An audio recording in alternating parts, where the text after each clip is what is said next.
संग्रहालय के गलियारों से एक कहानी।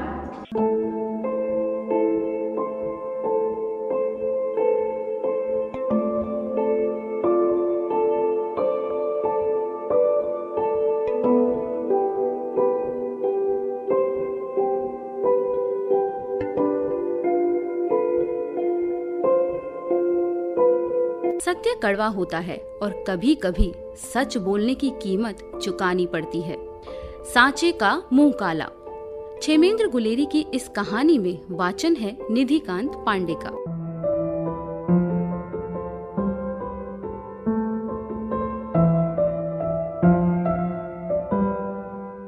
गर्मी तेजी से पड़ रही थी। सूर्य का प्रकाश क्षीण हो जाने पर भी श्वेतगण बनियान को गीला कर चुकने के बाद कमीज को भिगो रहे थे। मैं बाजार में स्वच्छ वायु की खोज में निकला था कि पीछे से किसी ने जोर से कंधों पर हाथ मारा। उलटकर क्या देखता हूं कि विनोद खड़ा हंस रहा है। वही हंसी जो उसके चेहरे पर कॉलेज के दिनों में खेला करती थी। मैं उचक कर उससे लिपट गया। 2-4 मिनटों तक यही स्थिति रही। उसे छोड़ते ही मैंने प्रश्नों की झड़ी लगा दी। कब आए? न मालूम कितने दिनों बाद मिले हो। 3 वर्ष तो हो गए होंगे। कहां ठहरे हो? विनोद हंसते हुए बोला, बस केवल इतने ही प्रश्न? 3 वर्षों में इतनी ही सामग्री एकत्रित हुई है? अच्छा चलो पहले किसी रेस्तरां में बैठकर चाय पान करें। मैंने हिचकिचाते हुए कहा, क्यों ना घर चलकर पिएं? विनोद ने मेरा भाव ताड़ लिया और मुख को गंभीर करके बोला, तुम में औपचारिकता कब से आई? ये झिझक छोड़ो, आज तुम मेरे अतिथि हो।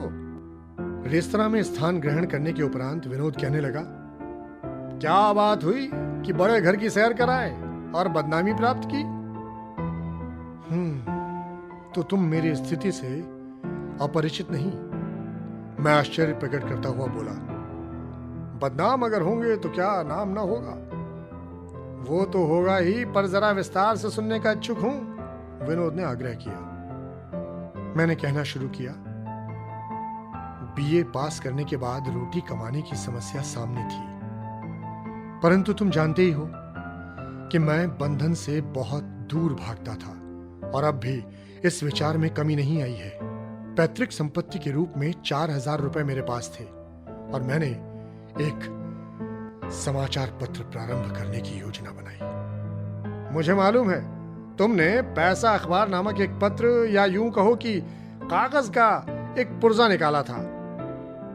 विनोद ने समोसा खाते हुए कहा। और मैं उसका स्वामी, संपादक, प्रतिनिधि, प्रूफ रीडर सब कुछ था। इस थोड़ी सी पूंजी से मैं इतना व्यापार ही चला सकता था। यह काम मैंने बहुत सोच समझ कर शुरू किया था। पढ़ाई छोड़ने के बाद मैं 6-7 मास तक बड़े ठाठ से बेकार फिरता रहा। तुमको जान लेना चाहिए कि मैं भूखों मरना अपमानजनक नहीं समझता और इस स्पष्ट उक्ति के लिए मुझे तनिक भी संकोच नहीं। विनोद ठहाका मारकर बोला, कमाल कर दिया भाई, दलील अछूती है। इसीलिए इस युग में सभी जनसेवक कहलाने में गर्व अनुभव करते हैं, ताकि भूखी जनता के प्रतिनिधि कहला सकें।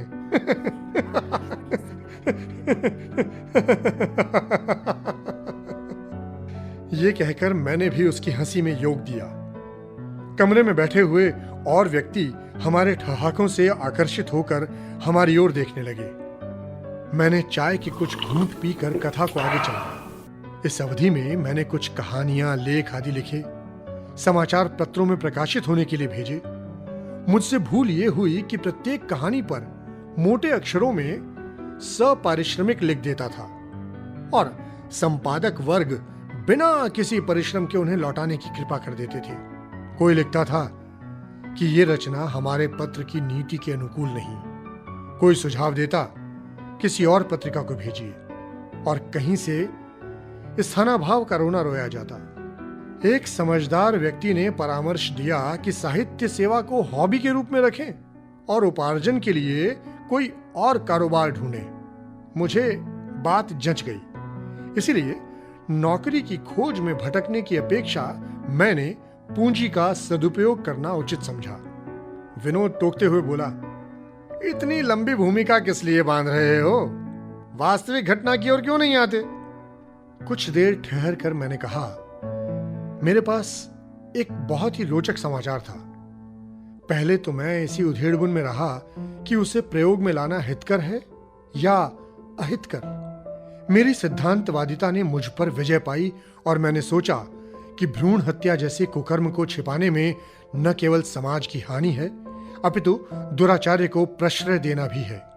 यह सूचना इस प्रकार थी, एक लखपति की कुमारी कन्या माता की पदवी धारण करने वाली थी कि पिता को अपनी पुत्री के स्वच्छंद प्रणय का ज्ञान हो गया और उसने एक लेडी डॉक्टर की सहायता से तुरंत ही अपनी कटती हुई नाक की पूरी रक्षा कर ली।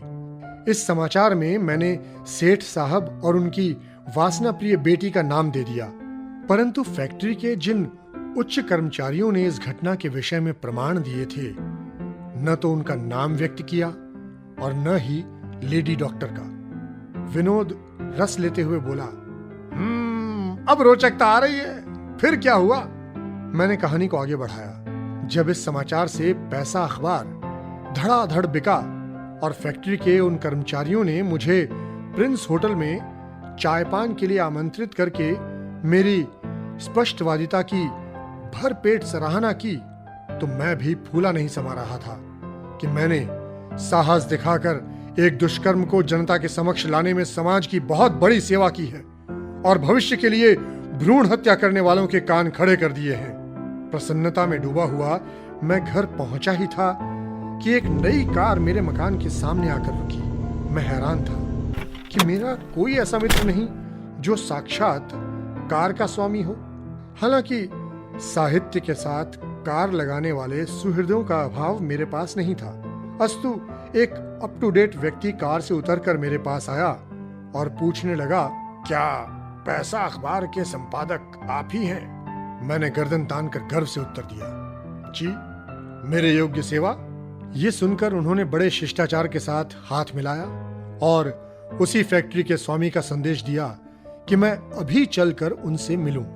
मन को ये ढांढस देकर कि सांच को क्या आंच, मैं निशंक होकर उनके साथ हो लिया। सेठ साहब ने मेरे सम्मान में कोई त्रुटि नहीं रखी थी। मैंने कमरे में प्रवेश किया ही था कि वो खड़े हो गए और प्रेम पूर्वक हाथ मिलाया। उनके सौजन्य से मैं एक बार तो प्रभावित हो उठा, लेकिन ये सोचकर अपने आप पर काबू पा लिया कि कहीं इस स्नेह के पीछे सेठ साहब का स्वार्थ तो नहीं टपक रहा। विनोद भाई, पहले तो उसने बड़े ठाठ से चाय पिलाई और बीच बीच में समाचार पत्र की बिक्री और लाभ के संबंध में बातचीत करता रहा। विनोद तन्मय होकर मेरी कहानी सुन रहा था, अतः मैं कहता गया। चाय के बाद सेठ साहब नम्र स्वर में बोले, संपादक जी, आखिर मैंने आपका क्या बिगाड़ा है? मैंने चकित होकर उत्तर दिया, आप मुझे कांटों में घसीट रहे हैं। यदि ऐसी बात नहीं है तो फिर आपने किस आधार पर इतना बड़ा लांछन लगाकर मुझे अपमानित करने का तो साहस किया? उनकी वाणी में गंभीरता और कठोरता का मिश्रण था। मैंने शांत स्वर में उत्तर दिया, बिना प्रमाण के मैं इतना जोखिम कैसे उठा सकता था? काफी देर तक हमारी बातचीत होती रही। इस अवधि में कभी सेठ साहब मुझे धमकाते, कभी याचना करते और कभी कर्कशता पर उतर आते। इधर मेरे पास सिद्धांत का बल और संपादकत्व का नया जोश था। उनकी भर्त्सना अथवा अनुरोध का मेरे ऊपर कोई प्रभाव नहीं पड़ रहा था, क्योंकि नया चेला अधिक उग्र होता है। मुझे किसी भी तरह विचलित होते न देख सेठ साहब ने अंतिम तीर छोड़ते हुए चेतावनी दी, देखो मिस्टर, मैं आपको मित्र बनाना चाहता था और आपकी सेवा करने का इच्छुक था, परंतु आपकी हठधर्मिता ने मुझे अपनी मनोकामना से वंचित रखा। इसलिए मेरी ओर से यदि आपको हानि पहुंची तो उसका पूर्ण उत्तरदायित्व आप पर ही होगा। फिर भी कोई अशिष्ट पग उठाने से पूर्व मैं आपको आज का दिन सोचने के लिए देता हूं। यदि कल आकर आपने मेरी प्रार्थना के विरुद्ध निर्णय किया तो मुझे स्वतंत्रता होगी कि मैं मनमानी करूं। इतना कहकर सेठ साहब ने ड्राइवर को बुलाकर कहा कि मुझे घर छोड़ाए। उसकी कार में बैठना मैंने अपमान समझा और भनभनाता हुआ फैक्ट्री के बाहर निकल आया। मार्ग में मैंने फैसला कर लिया, सेठ के कहने पर मैं इस समाचार का खंडन किसी भी स्थिति में नहीं करूंगा। आखिर मैंने कोई पाप नहीं किया। जब सत्य का आश्रय लिया है तो भयभीत होने की क्या आवश्यकता है। विनोद गंभीर होकर कहने लगा, तुमने अपनी मूर्खता का अच्छा खासा परिचय दिया। कहां तो तुम इस शुभ अवसर का लाभ उठाकर अपना भविष्य सुधार लेते और एक लखपति को सदा के लिए वश में कर लेते। कहां बैठे बिठाए आफत मोल ले ली। मैंने उत्तर दिया, तुम ठीक कह रहे हो, परंतु सिद्धांत प्रेता का भी एक नशा है जो ठोकर खाए बिना नहीं उतरता।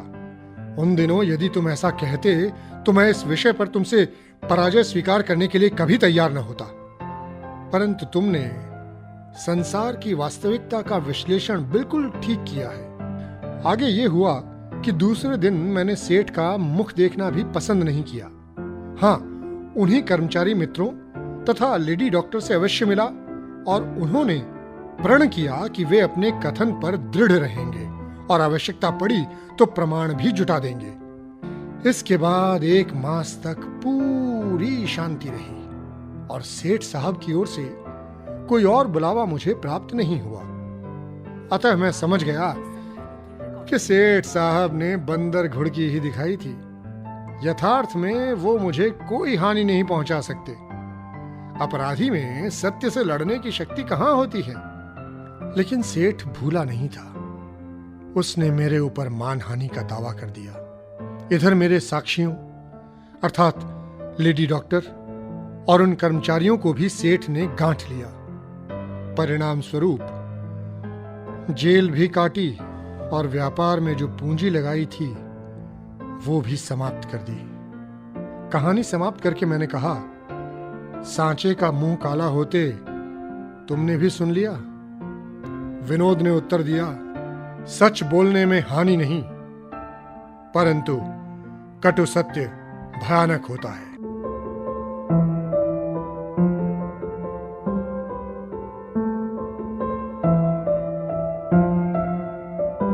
अभी आपने सुनी कहानी सांचे का मुंह काला, जिसे लिखा था क्षेमेंद्र गुलेरी ने और वाचन था निधिकांत पांडे का। आकाशवाणी की पत्रिका सारंग में ये कहानी 7 जून 1959 को छपी थी।